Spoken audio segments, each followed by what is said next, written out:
Ignition sequence start. 6, 5, 4, 3, 2, 1. We have a liftoff. Two Doomed Men podcast, the greatest, ready?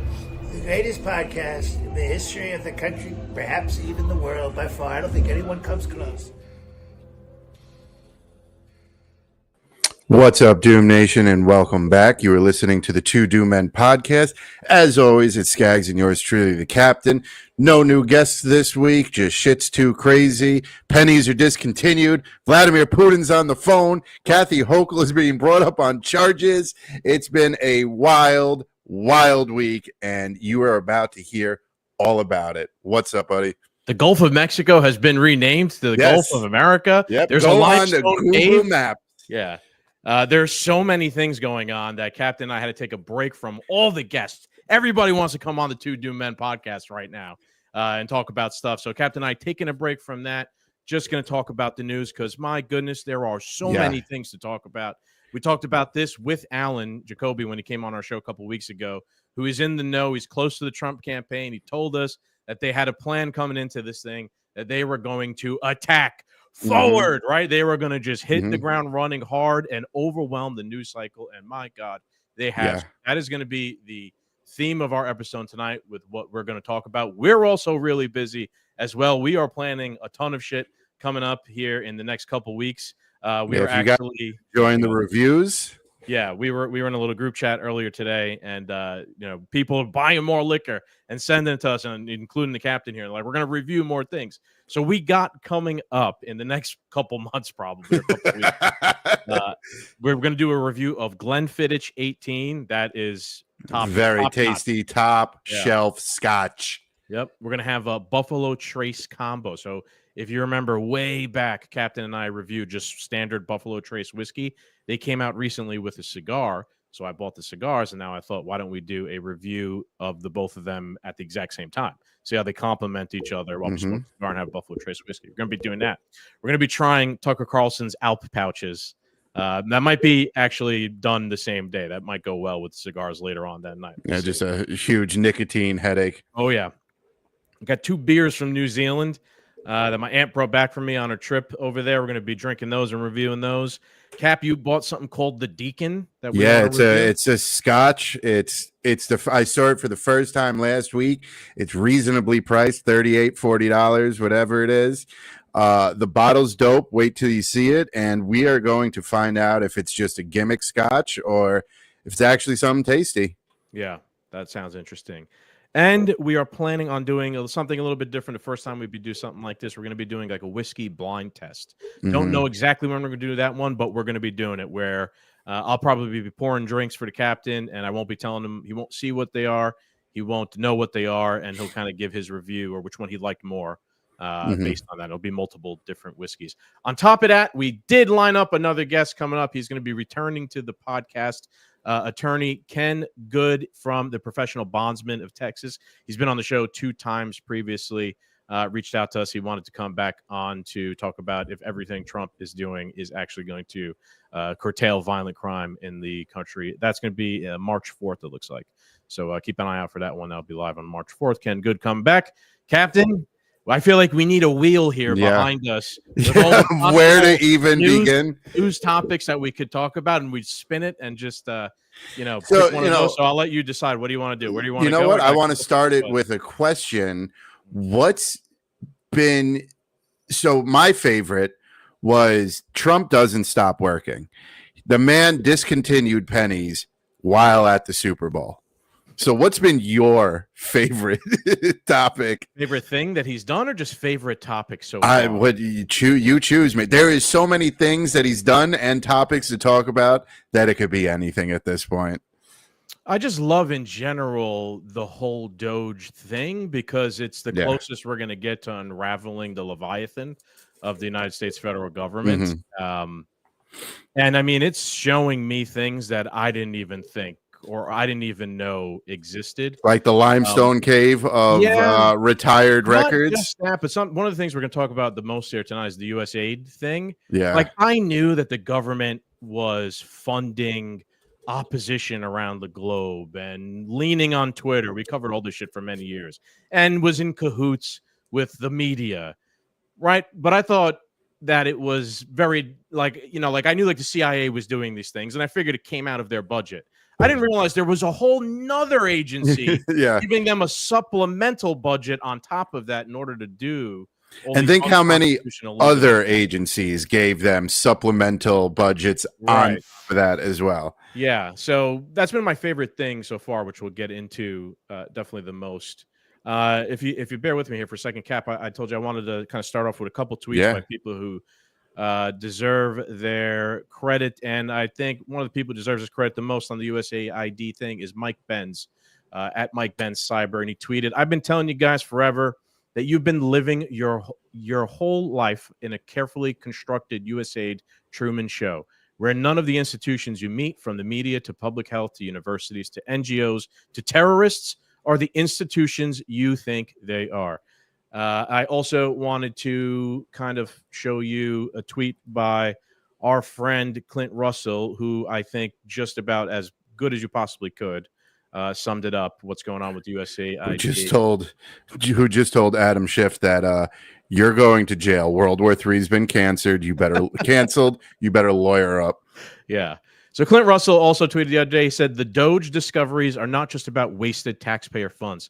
The real story, the five-alarm fire, is that USAID was literally funding an entirely handcrafted pseudo-reality, not just in America, but all over the world. You were robbed to fund global psychological operations, buying off media outlets, pushing advertiser boycotts against X and Rumble as they attempted to decrease censorship, aka narrative control, pushing war propaganda, funding opposition groups in foreign lands to foment revolutions, funding lawfare against the former president of the United States and his supporters." I could go on for an hour. People get caught up on the 100K to study cocaine's impact on Chihuahua stories. That's not the headline here. The headline is the U.S. government robbed you blind in an effort to control your mind. That's about as big as it gets. And I thought that was so well said by Clint. It is. And just also me thinking back to like how I've been viewing things the past couple of years, and like I'm down to rabbit hole. I know what they've been doing the past couple of years, right? But at the same time, I always try to stay self-aware, like I've told you and Garrett before. And I'm like, am I sometimes leaning too quickly, or like I'm right away like writing someone off as like, oh, the government must be paying that person. Right. And I try to like check myself, be like, okay, maybe this person making this really shitty point on the internet just has really shitty points. Right. And they're not being paid. Right. Well, it turns out that even I was being a little bit too conservative because they literally are funding and paying everyone even worse than I thought they were. Yeah. Yeah. And, me and Garrett always come with these wild accusations of what the government's doing, and it's almost too hard to believe, and yet here we are, just getting justification for it. And kudos to Clint Russell, that was put very well. You know, a great line of ours is, you know, what happens isn't even as good as the reaction that we get out of things. And boy, has the reaction of this stuff just been amazing, eye-opening. I don't know. There's so many ways to describe it, but what blows my mind is just the general and genuine level of Trump derangement syndrome. Because if you look at what's going on, you know, we had a lot of things that took place over the past several years. We had the COVID vaccine. Now, it was based on your ideology and what research was out there and what the media was telling you. You were pro-vax, you were anti-vax. Pretty understandable how there could be two, you know, one person on one side of the fence, another person on the other side of the fence. Speaking of fences, building the wall between Mexico and America, I could understand based on your political ideology and the way people do research that you don't think a wall is going to work, where I think a wall is going to work. And those are our different ideologies. Those are just some examples of what we've gone through. But now we are uncovering that the government isn't just taking Republican taxpayer money, Democrat, it's taking everybody's taxpayer money. We're all being victimized here. And it is funding terrorist organizations, regime change, censorship. It's literally being shown in front of us. And people are furious that this is taking place and somehow believe it's a threat against our national security, somehow believe that misappropriating funds and defrauding the American public is a constitutional crisis. This is all of our money, people. We should all collectively be angry, but people can't get over the fact that it's not their guy doing it. It's Daddy Trump. It's the mean orange man, and they must have their meltdowns over this. And, you know, a while ago, we would always talk about how in the future, these people just aren't going to have a seat at the table. Mm-hmm. And this is what I mean. Look, you want to have an ideological discussion. You think Ukraine should be in NATO. Cool. We can debate that. We have different views on the future of NATO and Ukraine. But it's both of our taxpayer money, dog. You know what I mean? Yeah. Like we're both getting robbed. And I want to see these same people, if somehow we start getting more money back, we eliminate income tax, federal income tax, or whatever, or if we somehow get a rebate. I don't know. We're not getting a rebate. I'm just from your mind, but yeah, I'm just saying, like, are these same people going to really be angry to see an extra like $700, $800, $900 a month extra a month coming in? Yeah, they probably will. I kudos everything you said. I agree, except for maybe the Daddy Trump thing. I hate when people say that. It's so interesting seeing the outrage about this. Yeah, in the sense, all it is. I understand it coming from the media. Sorry to interrupt you, but I understand it coming from the media because this is they have nothing else. You know what I mean? Like, they're not going to change course. They're not going to hop on the podcast and apologize. They're not having Dave Smith come on to chew them out. You know what I mean? Like, this is the course they're taking. Down with the ship they go. It's still just, even that, I understand, obviously, they're going to take that route, but it's not an outrageous thing to do. Like, you mean to tell me that we can't even, God forbid, take a look at what the federal government's spending money on and perhaps move a couple priorities around? Like, you can't even do that, right? You cannot do nothing. You can't change anything. The status quo must remain. And if anyone attempts to, even in the most monotonous, boring way, change the status quo just slightly, it's literally a constitutional crisis. And the fucking balls of them to use that term, constitutional crisis. The same people just tried to mandate you take an experimental drug the past couple of years, are constantly infringing on the Second Amendment, are literally trying to censor you on social media, your First Amendment right. Declare wars without acts of Congress, right? They just war everywhere. We just whatever authorization for use of military force. They don't even use that anymore, right? Like that old thing that they my God, man, it's ridiculous. I saw the Google trend for constitutional crisis being searched went up tremendously.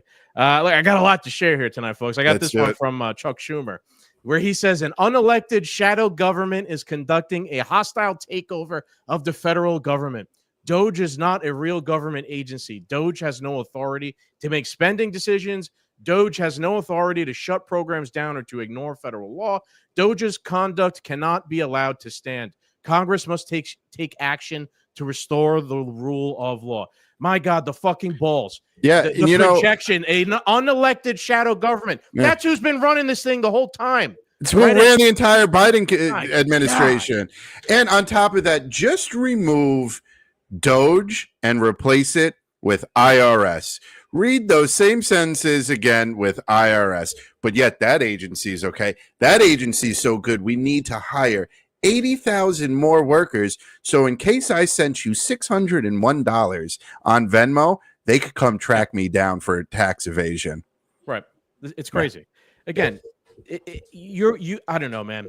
Given the promise given that the United States of America as a country gives us, we are allowed to reassess what the government's doing. Right? We just are. It's not a crazy thing to think of or even speak of. And the fact that they are using these terms, they really, I really think what you said before is perfect. They're losing their seat at the table even faster than I thought they could have. I don't think anybody's buying that. It's not a crazy policy like trying to run a proxy war that could end up in World War III or nuclear hellfire. It's looking at how we spend money. Yeah, it's know, we're not putting extra bathrooms in schools. We're just finding where the nation is in debt.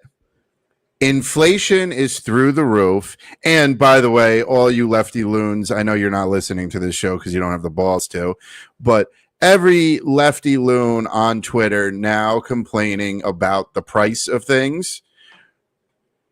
Trump derangement syndrome. It's just because your girl's not in office. If Kamala was in office and the price of eggs shot up, no one would say a peep.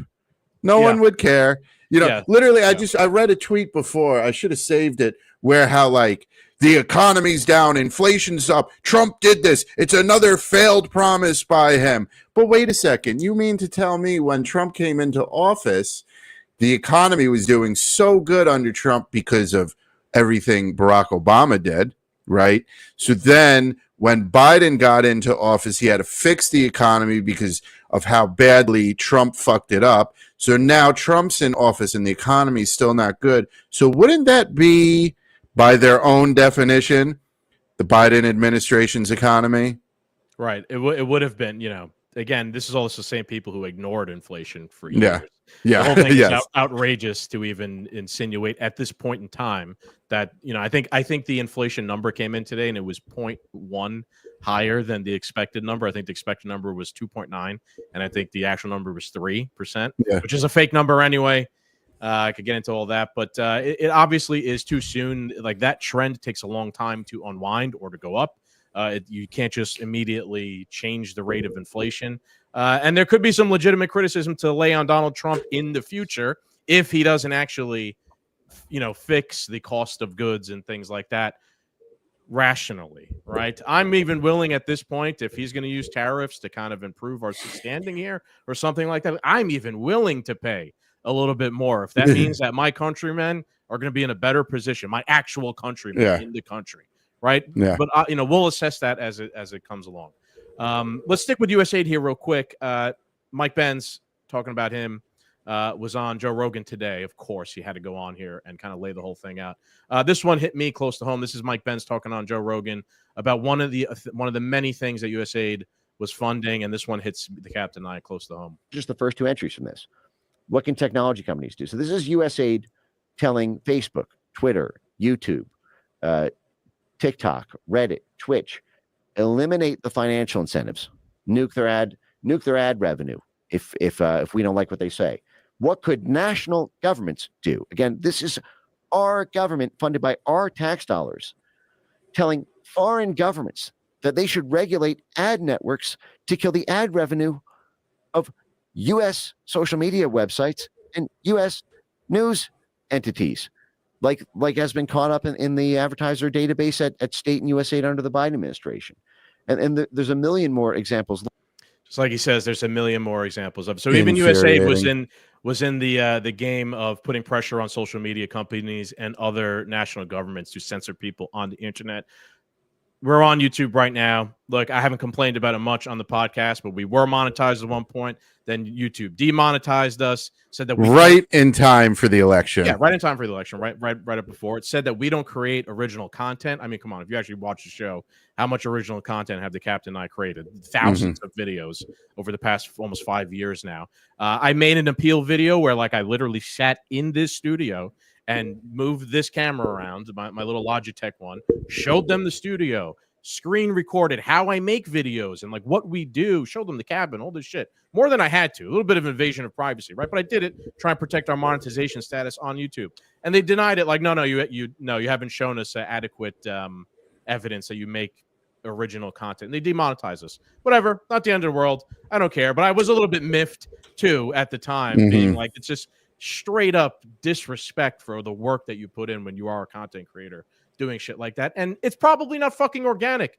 Captain and I cover the news. We give our takes. I make clips.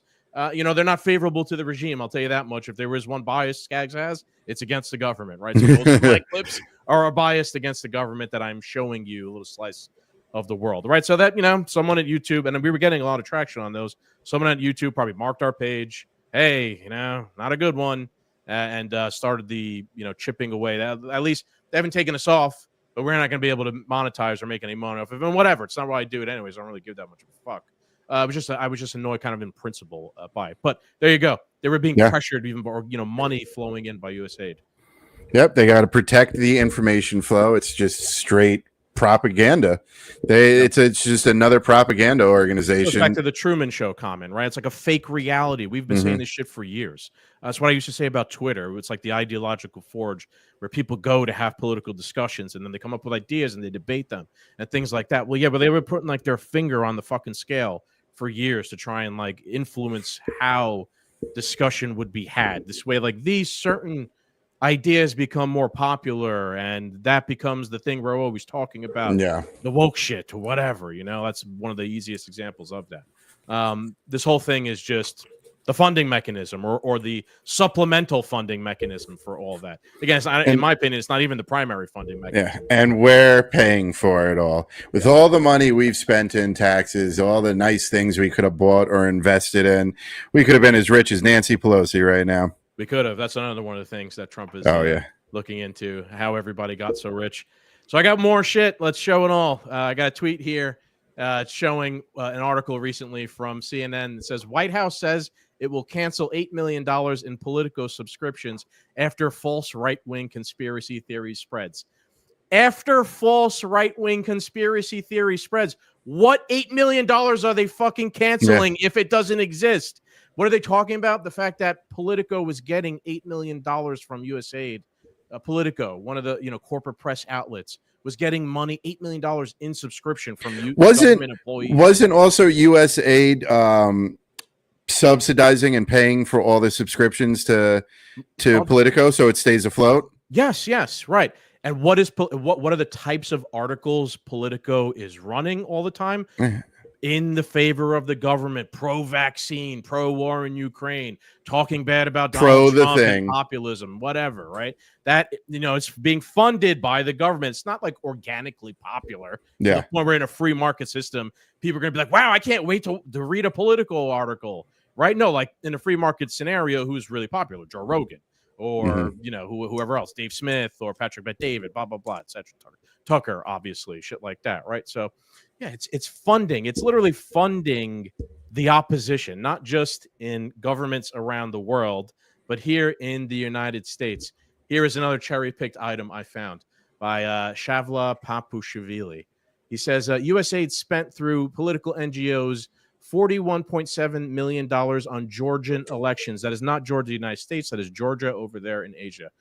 In terms of U.S.-Georgia population ratio, this would amount to $3.7 billion foreign money injected into U.S. elections.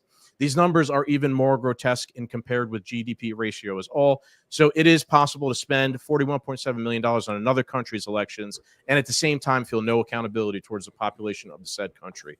USAID, which was responsible for spreading false PVT results and thus participated in disruptions of the elections in 2020 and continued a similar practice in 2024. Just to make clear how and why are millions of U.S. taxpayer dollars spent on the NGOs that lead disruption of every election in Georgia. Let's not forget the Maidan revolution in Ukraine, right? Captain and I have covered that endlessly. Chris Murphy. Murphy's leading kind of the opposition. I'm sorry, Cap. Chris Murphy, my friend here in Connecticut, is one of like the leading guys leading the opposition to uncovering USAID. Ironic, right? Given that he was in the stage in Kyiv back in 2014 with John McCain and the Nazis from the Azov Battalion, kind of leading the charge for independence there, right? Like why? Is it because he's so just concerned about charity, Chris Murphy, given his history? No, obviously, right? It's an agent of regime change. It's the way that they flow the money to certain things like that. Go ahead. What were you going to say?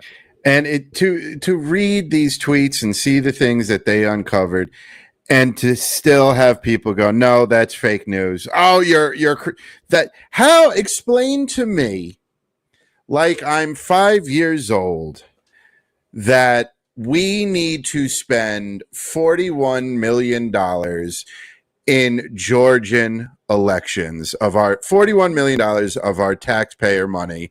So when you get your paycheck, I got a little pay stub over here. I won't show you guys because it's abysmal. And I look at this whole section of all federal tax taken out, state tax taken out. That all went to funding an election in Georgia. Please tell me how this is not Trump derangement syndrome. Tell me, like I'm a 5-year-old, how this is a threat to our national security. It's not actually a threat to our national security, but I'll show you why. It's a threat to their security. Where's Georgia? Where's Georgia? Yeah, well, yes, Georgia. Of course. What is Georgia neighbor? Well, Russia, of course.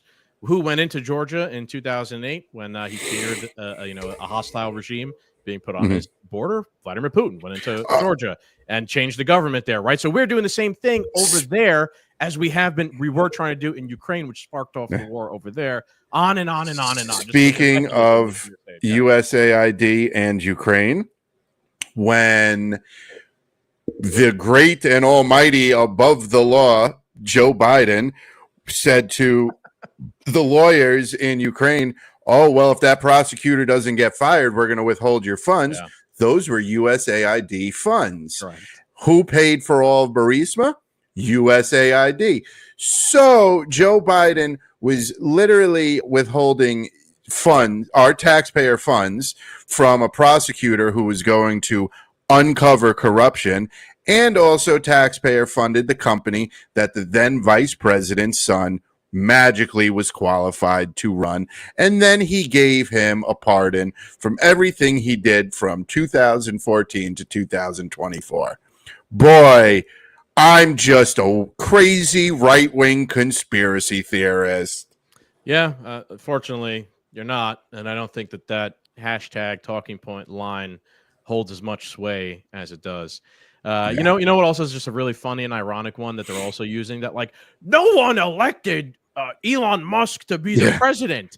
It's like, no, we elected whoever voted for him, Donald Trump. Yeah. Right. And so, Elon Musk was like very visibly participating in the entire campaign process, standing right next to Donald Trump, constantly going to rallies. Donald Trump, talked about bringing Elon in to help him with things. And then election day occurred and people elected Donald Trump. So actually, yes, we did vote for Elon Musk to be involved and do something like this, just like we voted for RFK Jr. to be a part of the team and Tulsi Gabbard. And yes, we voted for all of those things. And then we could sit here and criticize Trump for who he picks. And we've done that so far and tried to, people have tried to exert influence on him and whatnot. But no, those are the things that you vote for. You're not just voting for the one person, right? You're like, yes, it's very important, but you're voting for all of these things. So that's a fucking talking point for them to use. It really is. But I love it because I said in our group chat before, I don't know if any of the guys are listening, but I have a theory about Elon Musk. Go for it. And truthfully, now it's not that, I think he's doing a real job. I think he's doing a good job. I think Doge is exactly what we need. Still not in favor of expanding the government, to downsize the government, but nonetheless. Don't worry about that. Chuck, I know. It's not a real government agency. So yes. There you go. So thank you, Chuck. You put my mind to ease. Do you see what Elon Musk really is, though, for Donald Trump? He's cannon fodder. So look back at 2016. Trump moved a single pen from one side of the room to the other side. Oh my God! Constitutional crisis. Donald Trump's going to get us into World War III. Now it's not Donald Trump. All the focus is on Elon Musk. And Elon Musk is not the president. You're right. We didn't vote for him. Technically, we did, but we didn't vote for him. He's not the president.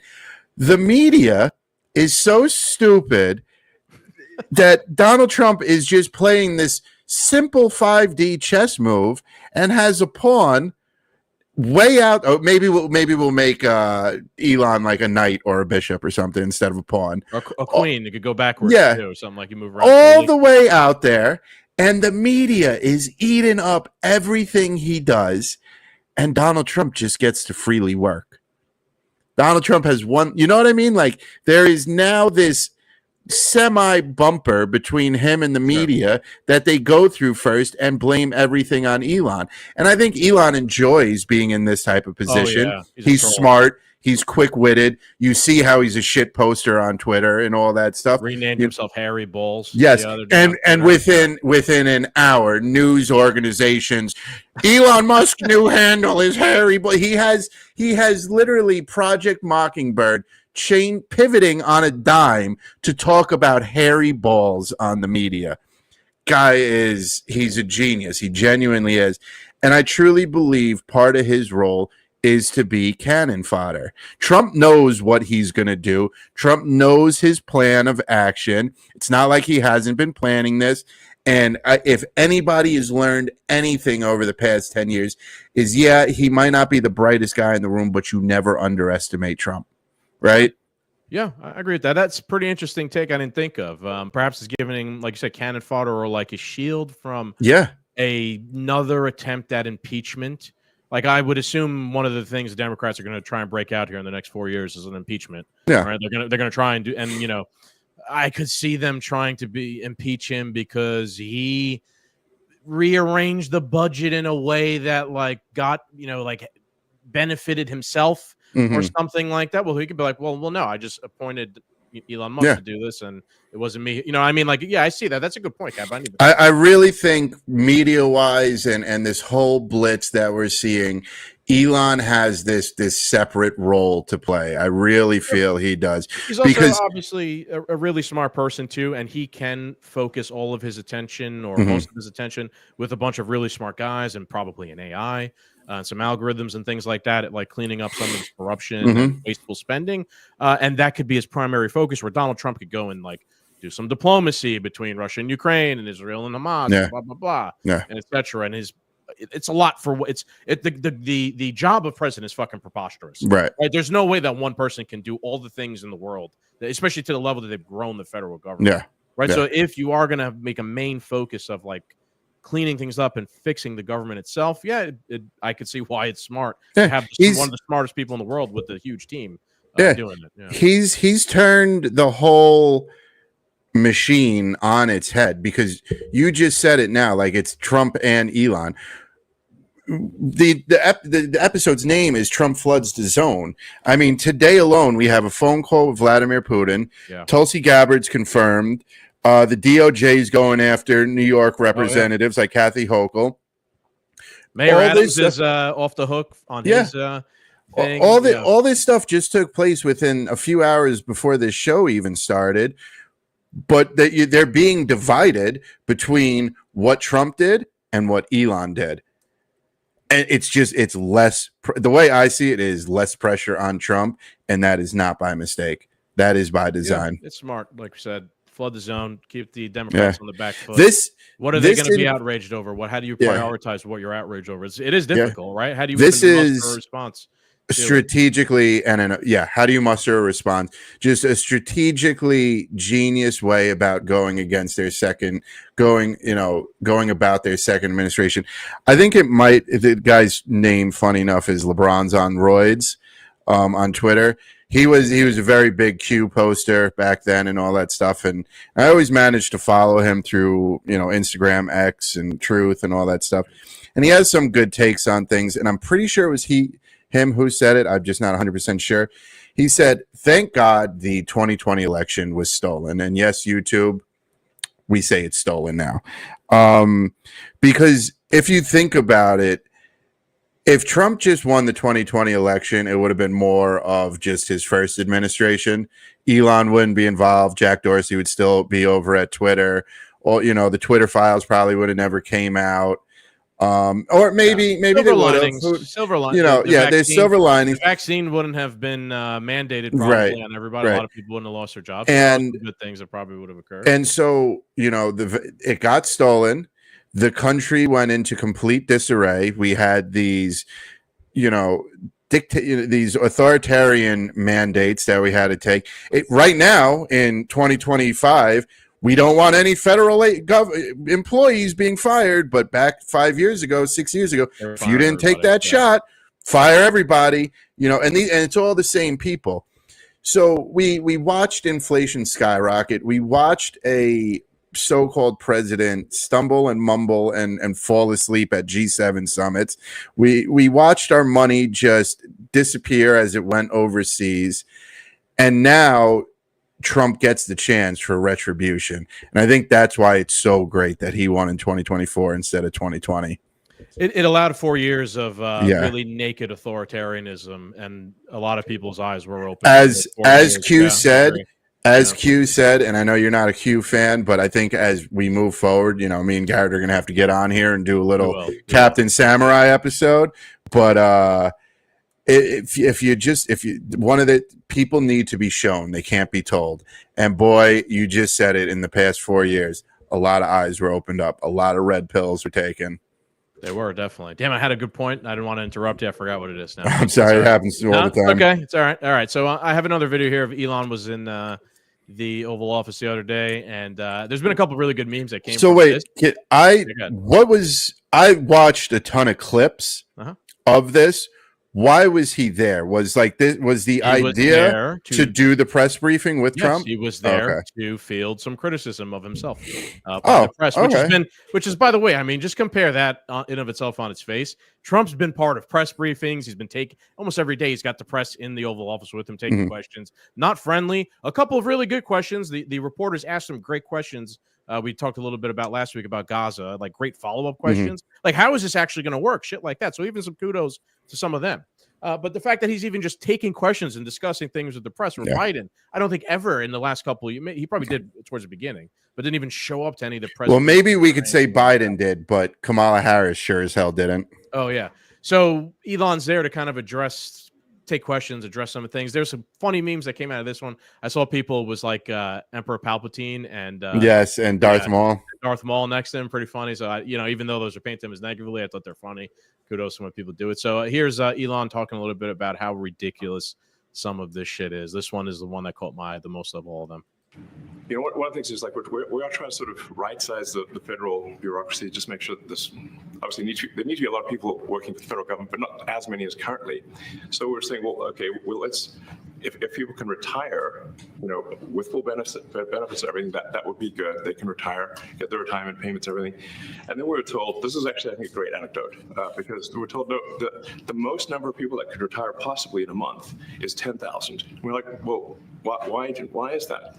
Well, because all the retirement paperwork is manual on paper. It's manually calculated, then written down on a piece of paper. Then it goes down a mine. And like, what do you mean a mine? Like, yeah, there's a limestone mine where we store all the retirement paperwork. And you look at a picture of this mine. We'll post some pictures afterwards. And this mine looks like something out of the 50s because it was started in 1955. So it looks like it's like a time warp. And then the speed, the limiting factor is the speed at which the mine shaft elevator can move determines how many people can retire from the federal government. I thought that was a window into how Elon Musk's brain works, which is, I've thought of things like that before. Sometimes things could be as efficient or as inefficient as some random external factor that has nothing to do with the process itself. Like on my regular job, I kind of think like that. Like, I don't know, maybe there's a thing in the way of you walking to the printer, and that adds another extra 5 seconds for you to go get a piece of paper that printed. And no one's ever thinking of things that way, right? But Right. that keeps adding up over time and makes it not efficient. So like Elon Musk thinks that way as well. So a fucking elevator, the speed of the elevator to go down and get pieces of paper in order to retire people, the elevator can only go so fast, and that will slow down the rate that we could shrink the size of the government. There's a 20 more seconds here. You want to make a point? Go ahead.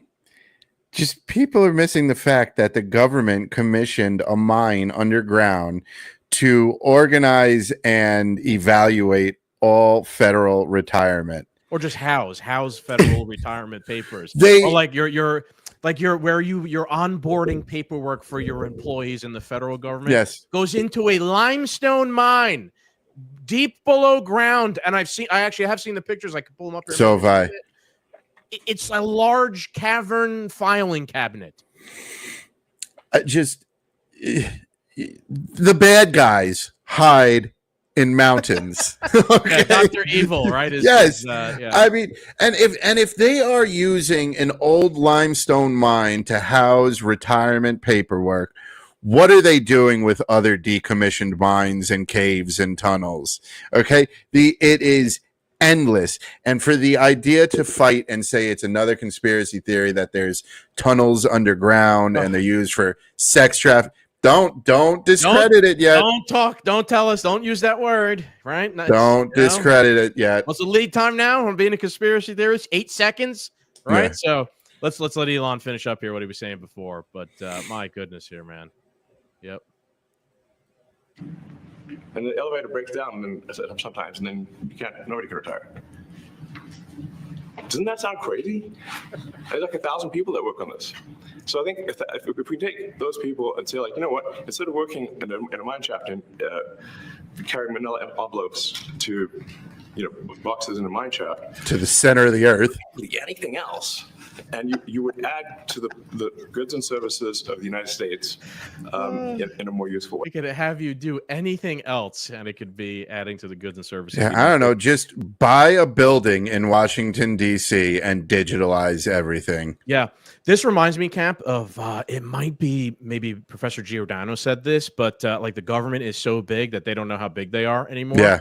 That they don't even know that this mine's over there. Like, it's so large, like they don't even know how many employees work for it anymore. Yeah. This is actually a literal example of that. Mm-hmm. I've even seen they did a cost benefit analysis of what it would take to digitalize all that paperwork that they have on file down there, and I think it cost so many, like tens of millions of dollars, and it was going to be so difficult that they just like kicked the can down the road.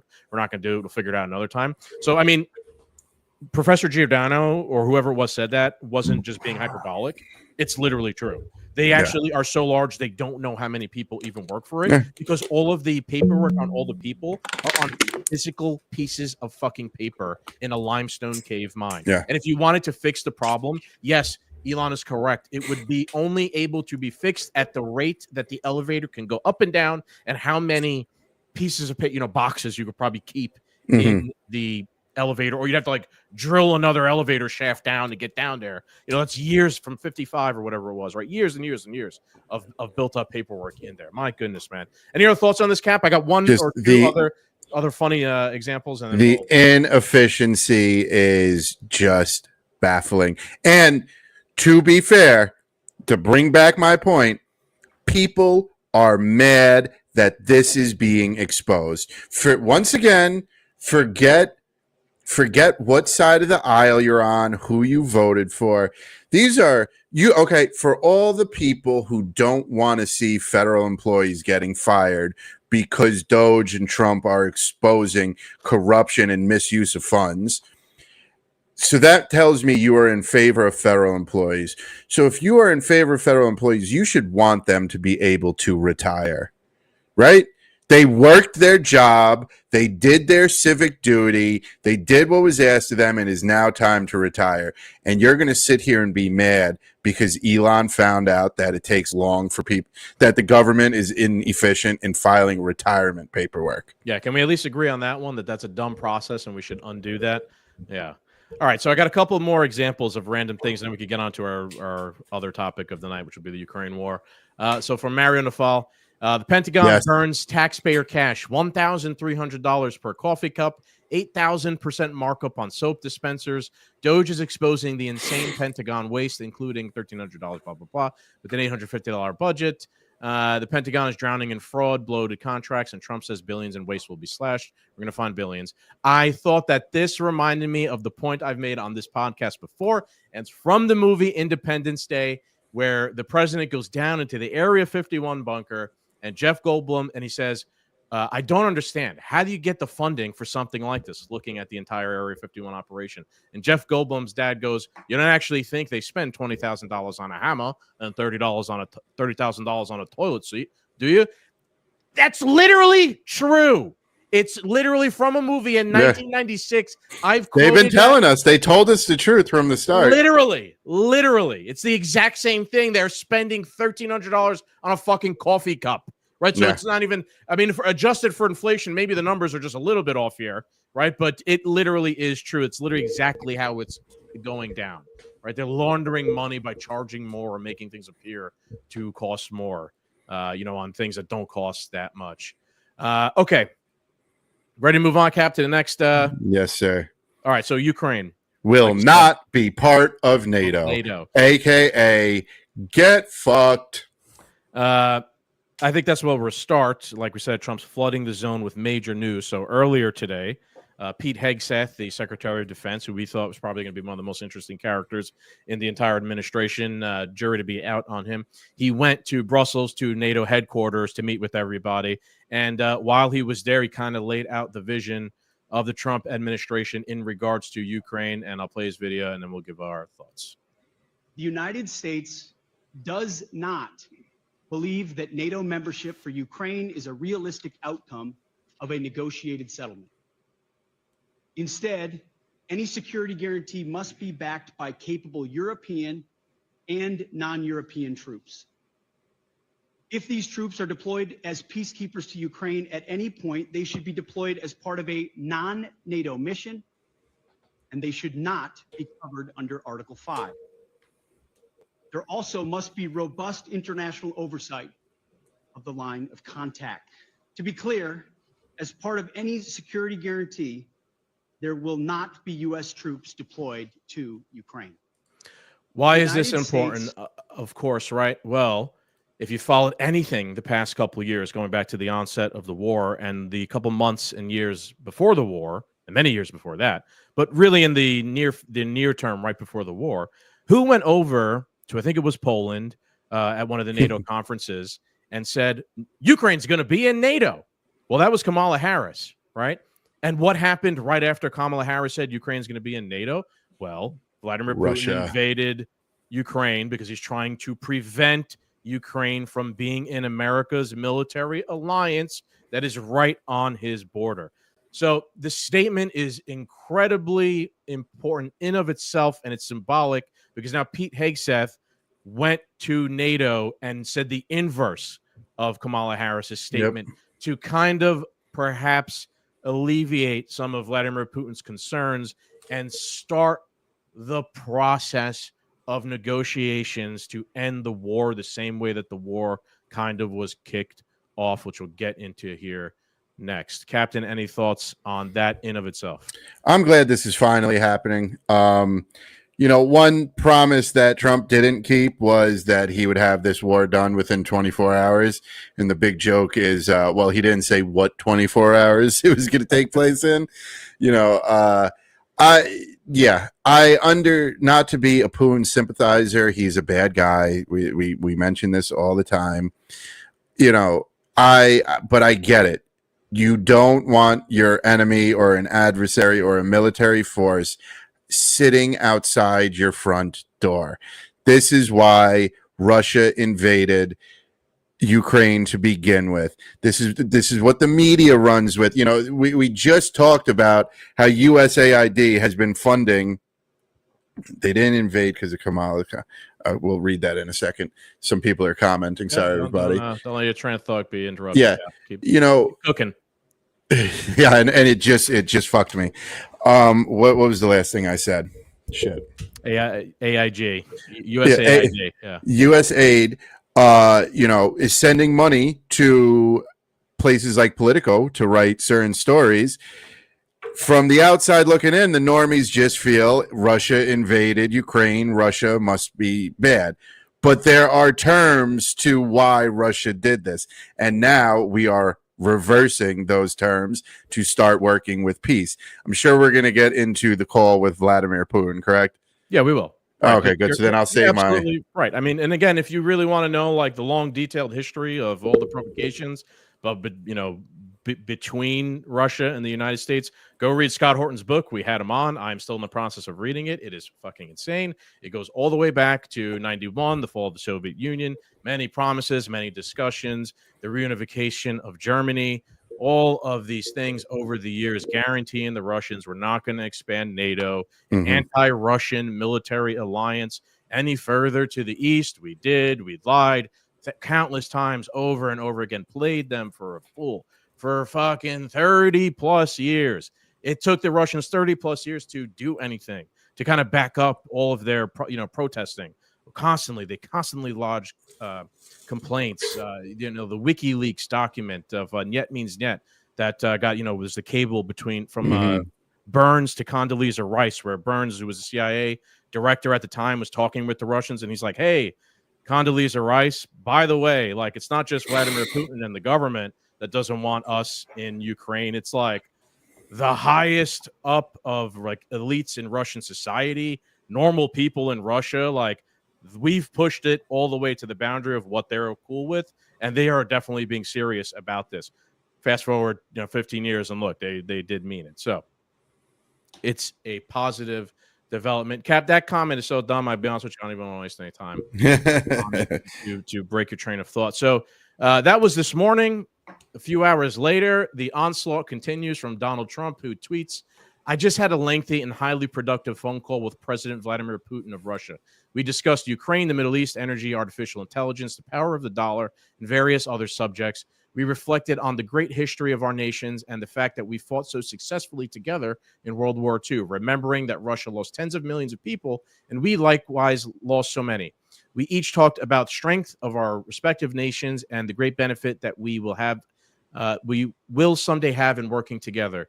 But first, as we both agreed, we want to stop the millions of deaths taking place in the war with Russia-Ukraine. President Putin even used my very strong campaign model of common sense. We both believe very strongly in it. We agreed to work together very closely, including visiting each other's nations. We have also agreed to have our respective teams start negotiations immediately, and we will begin by calling President Zelensky of Ukraine to inform him of the conversation, something which I will be doing right now. I have asked Secretary of State Marco Rubio, Director of CIA, NSA Advisor Michael Waltz, and Ambassador Special Envoy Steve Witkoff. That guy's been busy, man. Witkoff, he's going all around the place doing shit. To lead the negotiations, which I feel strongly will be successful. Means millions of people have died in a war that would not have happened if I were president, but it did happen, so it must end. No more life should be lost. I want to thank President Putin for his time and effort with respect to this call and for the release yesterday of Mark Fogel, a wonderful man that I personally greeted last night at the White House. I believe this effort will lead to a successful conclusion, hopefully soon. So what's crazy about that, again, in of itself, that is the first time that the president of the United States has spoken to Vladimir Putin since the war in Ukraine began. Yeah. Joe Biden did not speak to Vladimir Putin once. And in of itself, that is a crazy thing to have happened the past couple of years. Well, that's because one person's interested in peace and the other's not. I have not sold short the stakes of proxy war against Russia, nuclear holocaust, Armageddon, the end of the world. And these guys didn't even talk to each other. I'm not going to put that one on Putin. That's all on Biden that he didn't talk to. Obviously, here, look, Putin proved that he will talk to you if you pick up a phone and talk with him, right? We could have, in theory, all been dead because I'm not going to talk to you because I don't like you. When you're the president, man, that is your fucking duty. And the Russians have proven over the years, one of the things I find fascinating about Russian culture and military culture, they'll negotiate with bullets whizzing over their head. They're not the type of the culture that needs to like, okay, we're going to have a ceasefire now. And while we're during the ceasefire, we're going to actually come to the table and hash things out. No, like they'll be like on the battlefield. Hey, come over here. You on the other side. And they'll be shooting at each other and be like, let's negotiate now. They don't give a fuck. So they'll just talk and negotiate in the midst of war. They'll need to actually stop fighting or stop the war. Historically, looking at the Russians. So that is probably what's going to happen here. And we'll see, given Hegseth's plan. There's one other tweet about Zelensky. What are your thoughts, Cap? I love this tweet from Trump. I'm glad that he did it. The thing that irks me the most is the low-hanging fruit that has come out of it across Twitter. Look, he called Vladimir first and not our ally Zelensky. You fucking idiots. You make peace with your enemies, not your friends. Okay? Vladimir, and on top of it, they talk like Vladimir is in a position of power. Okay? He is getting all of our taxpayer money, once again, okay, to at least even be able to defend himself against Russia.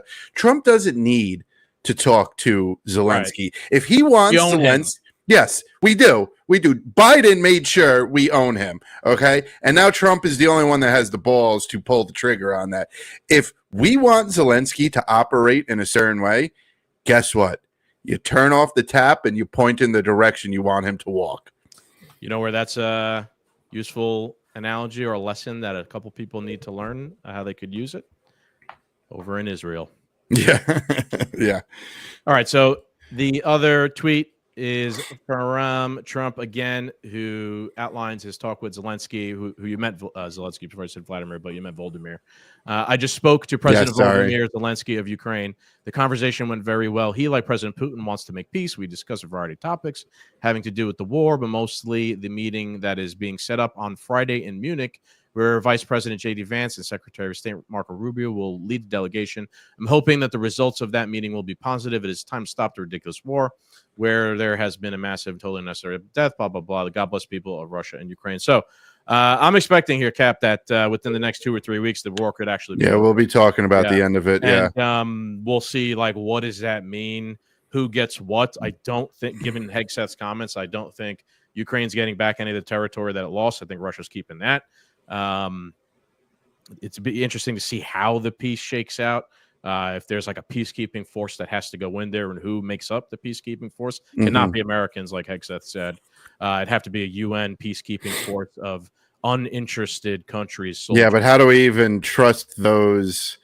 It has to be uninterested entities. Countries' soldiers. Yeah, but but have to be like Southern American, African, Asian, Indian troops would have to be there, not European or American troops. Like a third party who, like the actual soldiers themselves, aren't going to be as invested in the whole beat. Like you can't send Polish or troops in there, right? Right? It has to be uninterested third parties have to be there for a certain period of time just to make sure that like nobody, because they're humans. Yeah. Right, and if there's gonna be a DMZ zone. Somebody's gonna pop off. Yeah, someone's gonna pop off before you know it. Hamas has violated the ceasefire. Now we got to go back to war again. My only question though is there any untainted, uninterested entity that could go in there? Sure. There are, the global South, man. The global South doesn't want to be fucking vaporized in nuclear war between the United States and Russia. They feel like we're always constantly treading all over all of them. Like, again, the countries from the south of the earth, right, that normally don't have any power to play, and like don't make any power plays. They're the ones, but hey, calm down up there, boys. We don't want to all be nuked off the face of the planet. The Cape of Africa and Peru. All right. Yeah, like I can see it again. 1,000 troops from here, 1,000 troops from there, underneath the UN command for a few years until things, change. Like when it's gonna be hard, man. They've killed a lot of each other. Old beefs die hard, but it's not impossible. The Germans aren't at war with the French anymore, right? You know what I'm saying? So it's not impossible. It's gonna be an interesting day. Like in 2 weeks, let's say Vladimir and Zelensky, they shake hands. We're done. Peace. Trump brought peace to Russia and Ukraine. How the media is going to portray the end of a war. Oh, that's interesting. You know what also is going to be interesting after that's over? what does Zelensky do in Ukraine, right? Because he suspended elections. Well, he goes back to singing and dancing like the monkey that he is. I'm sure he will, right? But he's made enough money. Is he going to allow elections again? Now, the given is, are the elections going to be legitimate or not? And then if they are, is he going to, like, I don't know how we could verify this if they are legitimate elections. I'd like to see what the people of Ukraine think about his leadership when given a chance to actually make it to be a leader. Yeah, you know what I'm saying? You know what? If he loses in like a landslide, then you're going to know the Ukrainians actually didn't want him anymore doing what he's been doing. You know what I say to that though? Who cares? It's not our problem. Sure. It's not. Just be Ukraine's not off the coast. It will be interesting, but whatever they do, let them do it. You make your bed, you sleep in it. Yeah. Good luck. Good luck.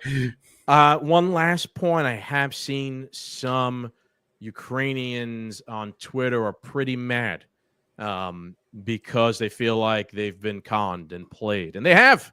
And a lot of them have died.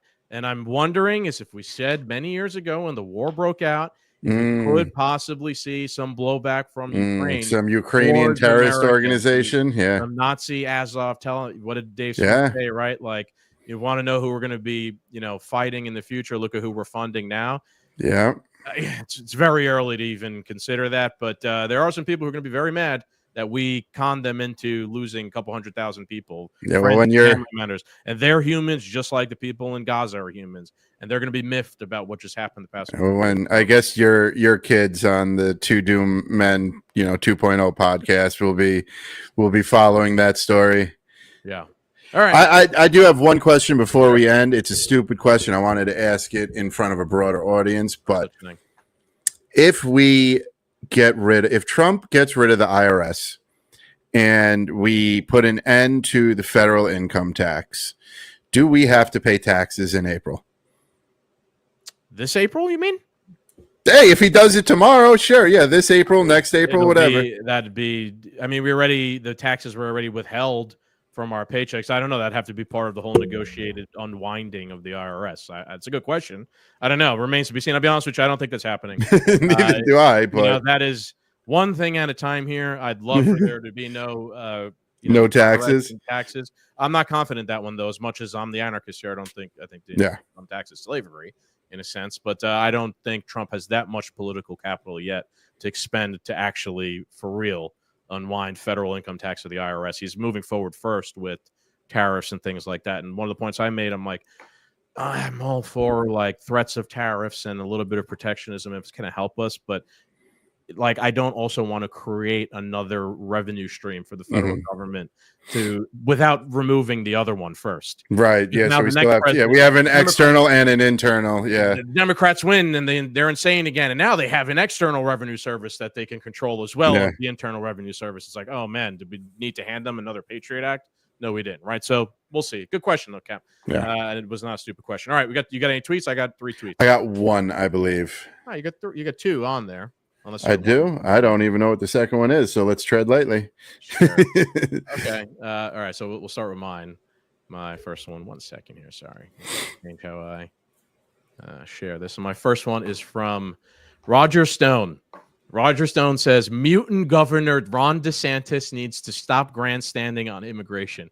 President Trump and Tom Homan have this problem under control in Florida. We don't need to give Ron DeSantis an excuse to hold any more press conferences while really doing nothing. I have a you just like the word mutant. I love the word mutant. It's a great word. I have a newfound though respect. I never really like paid much attention to Roger Stone or cared, but the past couple of years he's amazing, man, and he is excellent. He's an institution. He's an excellent troll on Twitter, and he's an older dude, but he's still hip. He knows how to shitpost and things like that. He's pretty fucking funny. He's got a lot of like zingers. Yep. All right, Cap. What do you so got? My first one I know is about Tom Holding. Oh no, wait, never mind. This is from Elon Musk. Okay, now I know what I did. Elon Musk pointed, really not possible to point this out loudly enough. When the media is behind your movement, you are not the resistance. Yeah.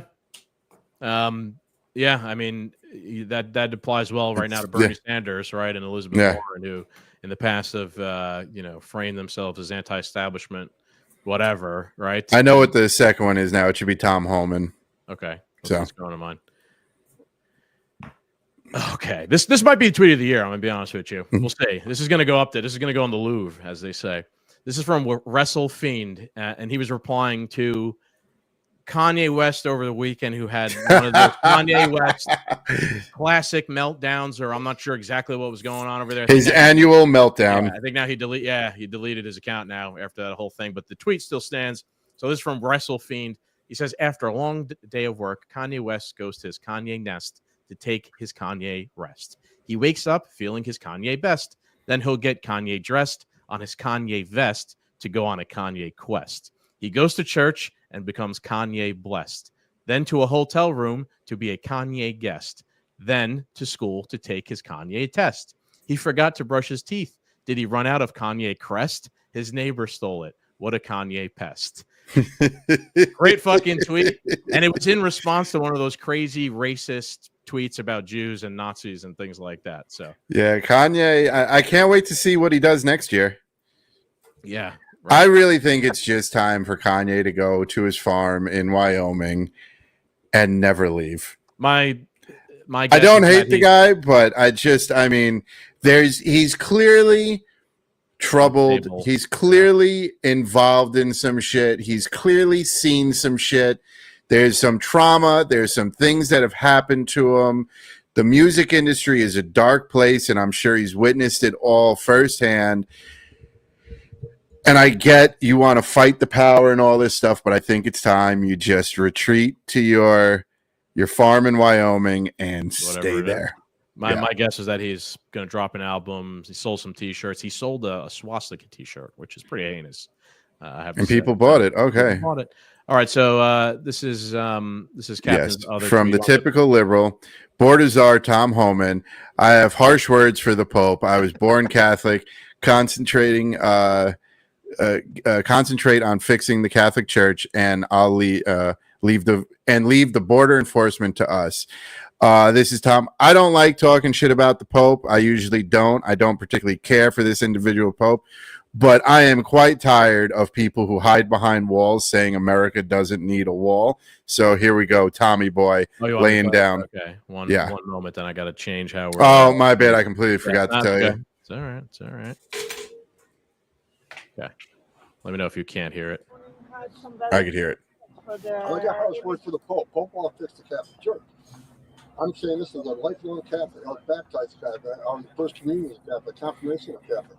We ought to fix the Catholic Church and concentrate on his work and leave border enforcement to us. He wants to attack us for securing our border. He's got a wall around the Vatican, does he not? So he's got a wall around to protect his people and himself, but we can't have a wall around the United States. So I wish he'd stick to the Catholic Church and fix that. The Pope on his golden throne in Rome reminds me of Gangs in New York and Bill the Butcher. America has never had a friendly or like maybe not friendly, but America has never been in a place where the Pope holds sway over us. We are not. This is not Italy. This is America, right? So while there are Catholics here, of course, and lots of them, this is not the Pope does not control this. Yeah. Let's just put it that way. So there's nothing wrong with what Tom Holman said whatsoever, at least in my opinion.